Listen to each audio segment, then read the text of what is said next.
Conventional balloon angioplasty enlarges the vessel a bit as well as plasters the plaque onto the vessel wall.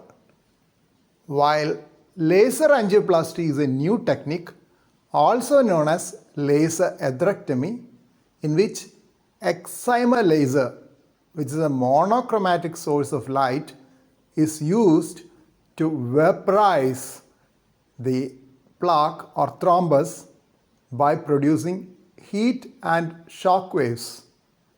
The most important advantage of laser angioplasty or Excimer laser angioplasty is that you need only a standard guidewire, 0.014 inch standard guidewire, unlike the other atherectomy devices which require a bulkier guidewire.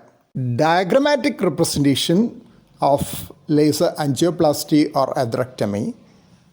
This is the catheter which gives the laser beam. It is introduced over a standard guidewire, 0.014 inch standard guidewire.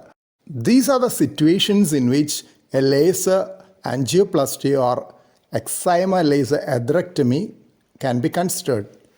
One is in-stent restenosis, stent under expansion. This is probably another interesting aspect. When there are balloon uncrossable lesions, you can drill a hole to produce a path for passing the guidewire and balloon. Chronic total occlusions. Now, the major limitation for Excimer laser angioplasty is when there is heavy calcification.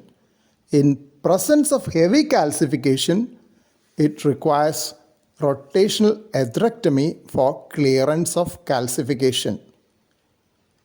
But when there is an inability to pass a rotawire, even in the presence of heavy calcification, laser may be useful in creating an upstream channel to permit the use of rotawire. Rotawire is bulkier than the laser angioplasty guidewire. So in order to use a rota, you require a laser angioplasty, sometimes to drill a hole. That brings us to an additional new term known as laser angioplasty, sometimes called for combination of laser with rotational atherectomy, combined debulking technique for treating heavily calcified coronary artery lesions.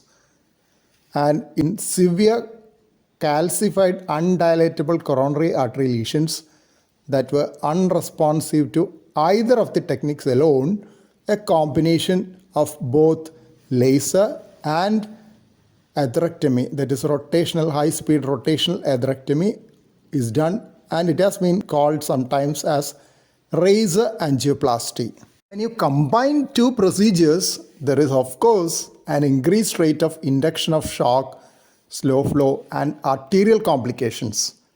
But laser did not increase the likelihood of in-hospital major adverse cardiac and cerebral events and major bleeding or death.